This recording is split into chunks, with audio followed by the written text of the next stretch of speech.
Hello and welcome students, कैसे हैं आप सब।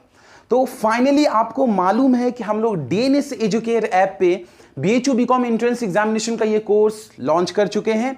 हमारे ये कोर्स पेड कोर्स है, बहुत ही इकोनॉमिकल वैल्यू, जस्ट ₹1999 यानी 1999 रुपये में, यानी बहुत ही इकोनॉमिकल वैल्यू पे हमने ये कोर्स लॉन्च कर दिया है।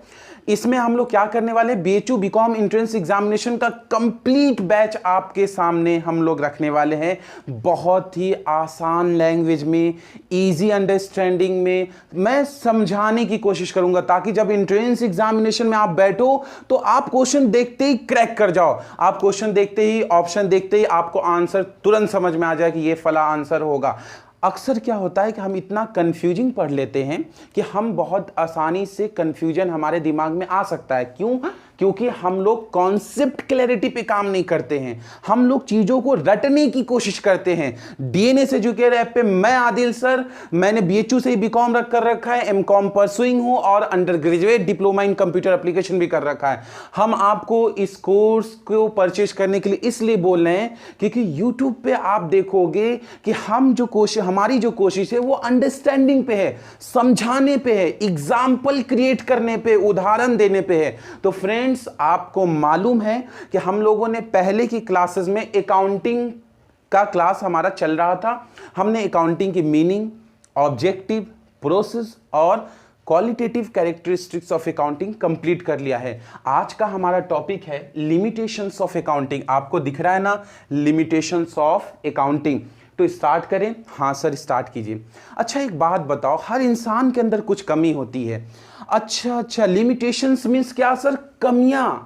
कमियां अकाउंटिंग में क्या कमी है? अकाउंटिंग में यानी अगर मैं आपसे पूछूं एक इंसान के अंदर क्या कमी हो सकता है, आप बोलोगे सर एक इंसान बहुत झूठ बोलता है। हाँ सर, वो कमी है। हाँ सर, कमी है। सर एक इंसान हमेशा धोखा दे देता है। सर हाँ सर, ये भी कमी है। तो आइए दोस्तों, हम समझते हैं कि अकाउंटिंग की क्या लिमिटेशंस है, कमियां। पहला कहता है accounting is not fully exact. क्या मतलब सर? कहता है कि अकाउंटिंग पूरी तरीके से एग्जैक्ट नहीं है, पूरी तरीके से सही नहीं है। बात सर समझ में नहीं आ रही है, एग्जैक्ट नहीं है अकाउंटिंग। सर कुछ एग्जांपल दीजिए ना, कैसे एग्जैक्ट नहीं है, कैसे पूरी तरीके से अकाउंटिंग सही नहीं हो सकता है। हम समझाते हैं। Let me give you an example. एक बात बताओ, आपका ये बिजनेस है, ये आपका क्या है? बिजनेस है। हाँ सर, सपोज करो कि आपने अपने बिजनेस के लिए एक मशीन खरीदा। हाँ सर, समझाइए ना। आपने अपने बिजनेस के लिए क्या खरीदे बच्चे? मशीन। कितने का मशीन खरीदा सर? 1 लाख रुपीस का। हाँ सर, समझाइए। अब 1 लाख रुपए का मशीन आपने खरीदा, कब खरीदा सर? 1 अप्रैल 2022 को। अच्छा सर, समझाइए ना। 1 अप्रैल 2022 को आपने 1 लाख रुपए का मशीन खरीदा और आप हो ऑर्गेनाइजेशन में मैनेजर। क्या हो आप? मैनेजर हो। आपसे पूछा गया कि मेरे भाई मुझे ये बताओ कि ये मशीन कितने महीना चलेगा। भाई अगर आपने कोई मशीन खरीदा है तो जाहिर सी बात है क्वेश्चन पूछेगा ना मैनेजमेंट आपसे। क्या पूछेगा कि ये मशीन कब तक चलेगा, 1 लाख की मशीन कब तक चलेगा। अब ये किससे पूछा गया? आप, ये हो आप कौन हो सर? मैनेजर हो सर। अच्छा, मैनेजर हैं आप? हाँ सर, मैनेजर हो। तो आपसे पूछा गया, मेरे भाई क्या पूछा गया कि ये मशीन कब तक चलेगी। आपने जवाब दिया मेरे हिसाब से ये मशीन मैक्सिमम 10 साल चलेगा। ओहो, कितना साल सर? 10 साल। ये जवाब किसने दिया सर? मैंने दिया। अच्छा, मैंने क्या सोच कर दिया? मुझे लगा कि हाँ ये मशीन इतने का है, मशीन की क्वालिटी ऐसा है, तो 10 साल से ज़्यादा तो नहीं चल पाएगा। हाँ, ठीक है। अब एक बात बताओ, हर साल कितना डेप्रिसिएशन लग रहा है? सोच कर बताना मेरे बच्चे, सोच कर बताओ, हर साल डेप्रिसिएशन कितना लग रहा है मेरे भाई, कितना लग रहा है? सर 1 लाख की मशीन अगर 10 साल चल रहा है मेरे भाई, मशीन कितने की? 1 लाख की, और कितने साल चल रहा है? 10 साल। हम डिवाइड कर देंगे तो पता चलेगा हर साल 10,000 रुपये इसकी वैल्यू घट रही है। कितनी वैल्यू घट रही है सर? 10,000 रुपये। नहीं समझ में आया, कितनी? 10,000 रुपये वैल्यू घट रही है। हाँ मेरे भाई, ये किसने जवाब दिया था? ये मैंने, मैनेजर ने। अच्छा एक बात बताओ, मैंने जवाब दिया ना, आपने जवाब दिया ना, मैनेजर ने जवाब दिया, इसका मतलब ये हमारा पर्सनल जजमेंट है। मेरे भाई बोलो ना, बोलो ना, ये हमारा पर्सनल जजमेंट है, यानी मेरा अपना ओपिनियन है।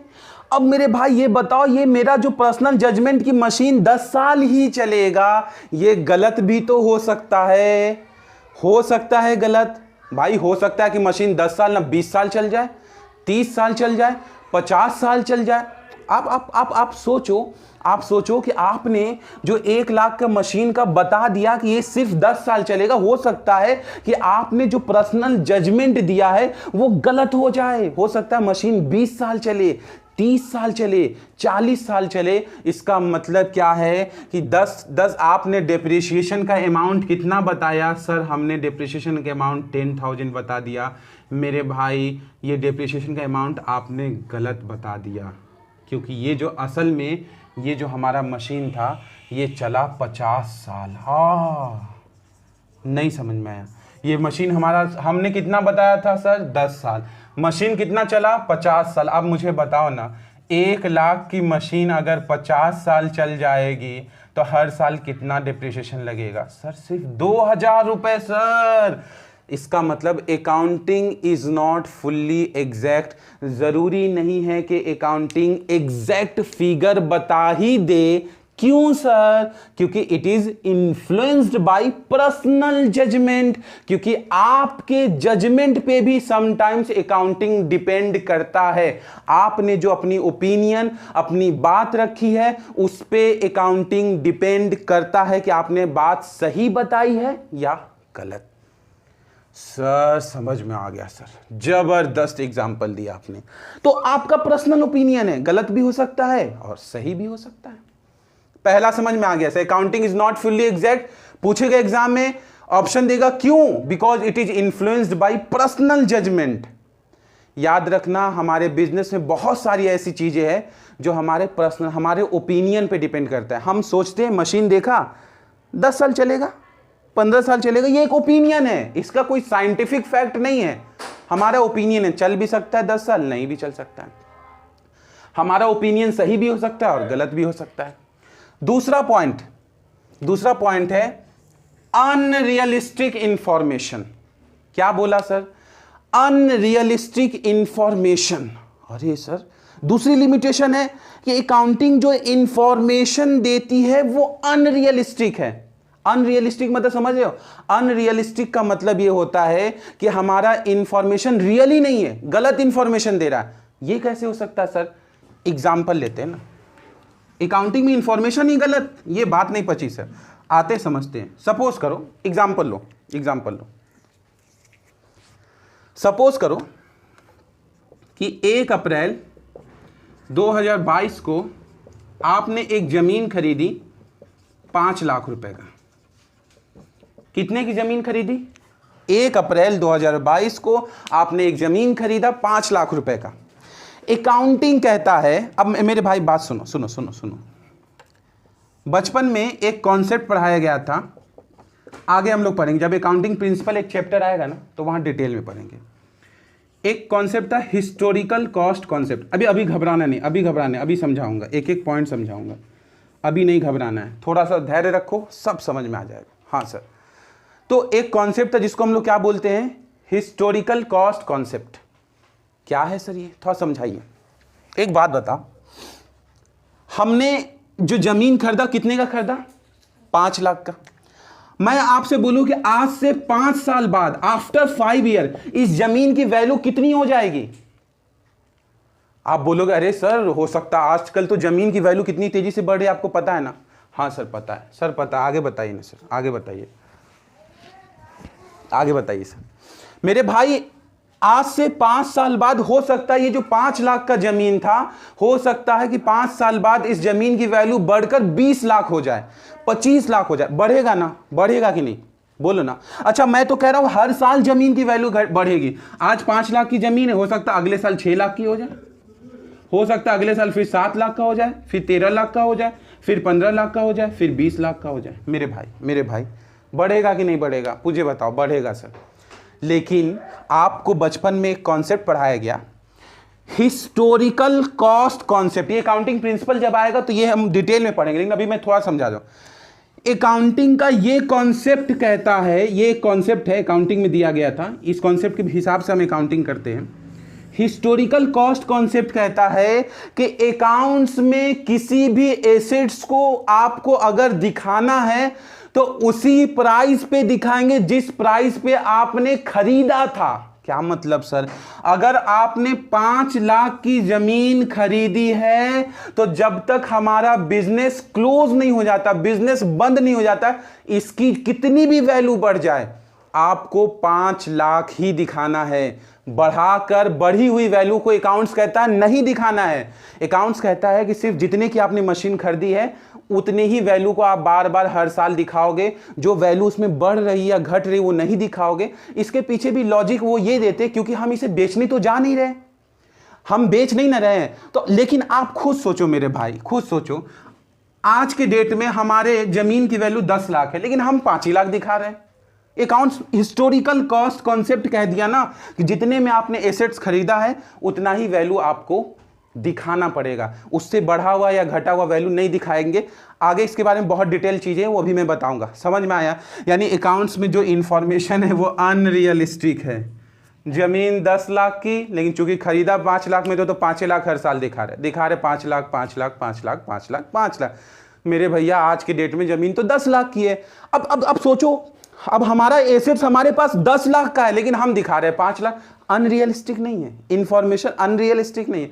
हाँ सर है, हाँ सर है। दूसरा लिमिटेशन कंप्लीट हो गया, हो गया सर। तीसरा बताइए, कहता है it ignores qualitative information. Qualitative accounting जो है इग्नोर करता है क्वालिटेटिव इंफॉर्मेशन। क्या मतलब सर? क्वालिटी मतलब क्या होता है? विशेषता, विशेषता। अकाउंट्स कहता है मुझे तो बस पैसे से मतलब, मुझे पैसा पैसा, मनी मनी मनी। अकाउंट का कॉन्सेप्ट ही हम सिर्फ रिकॉर्ड करेंगे वही ट्रांजैक्शन, वही चीज रिकॉर्ड करेंगे जिसकी वैल्यू मनी में हो। विशेषताओं, क्वालिटी को रिकॉर्ड नहीं करते। क्वालिटी मतलब क्या सर? क्या समझाई ना? मैं बोलूं कि मैनेजर में और एम्प्लॉय में बहुत अच्छा रिलेशन है, मैनेजर और एम्प्लॉय में बहुत अच्छा रिलेशन है। मैं बोलूं एम्प्लॉय बहुत ओबीडियंट है। ओबीडियंट मतलब जो बात मानते हो ना, नहीं समझे? मैं बोलूं एम्प्लॉय जो है वो बहुत इफेक्टिव है। इफेक्टिव का मतलब जो लोग टाइम पे काम कर देते हैं। मेरे भाई अकाउंटिंग कहता है हमको इन सब से कोई मतलब नहीं है। तुम मुझे बताओ कि एम्प्लॉय ने सामान कितने का बना, पैसे में, पैसे। कहता है it ignores qualitative information. Accounting जो है वो क्वालिटी को इग्नोर करता है, उनको क्वालिटी से कोई मतलब नहीं है। क्वालिटेटिव इंफॉर्म, उनको सिर्फ पैसे से मतलब, कितना पैसा आया कितना पैसा गया बस। हालांकि आप सोचो मैनेजर एम्प्लॉय का रिलेशन अच्छा रहेगा तो बिजनेस में सामान अच्छे से बनेगा, ग्रोथ अच्छा होगा, गोल अचीव होगा, सेल बढ़ेगा। अगर ये रिलेशन खराब हो जाए तो बिजनेस हमारा बैठ जाएगा। लेकिन अकाउंट्स का बिजनेस बैठेगा मतलब लॉस तक हो सकता है, लेकिन अकाउंटिंग को इससे मतलब नहीं। अकाउंटिंग कहता है हमको सिर्फ क्वांटिटेटिव इंफॉर्मेशन रिकॉर्ड करना है, मतलब ऐसा इंफॉर्मेशन जो नंबर में हो, पैसे में हो, रिलेशन को इग्नोर करता है। लास्ट बताइए ना सर, लास्ट सुन लीजिए। चौथा है विंडो ड्रेसिंग। विंडो ड्रेसिंग क्या है सर? क्या है सर विंडो ड्रेसिंग? अच्छा एक चीज और, अगर हमारा आपको हमारा ये कोर्स पसंद आ रहा हो तो आप जरूर इस चैनल को लाइक और सब्सक्राइब कर ले और देखिए कि हम लोग कितना अंडरस्टैंडिंग में पढ़ा रहे हैं। आप इस कोर्स को ज्वाइन कर सकते हो और अपने ड्रीम को पूरा कर सकते हो। तो आप हमारे ऐप को डाउनलोड कर सकते हो, हमारे कोर्स को परचेज कर सकते हो और बहुत ही इफिशिएंट और इफेक्टिव आपको ये कोर्स मिलेगा। आप अच्छा, अब हम अपने टॉपिक पे आते हैं। Window dressing.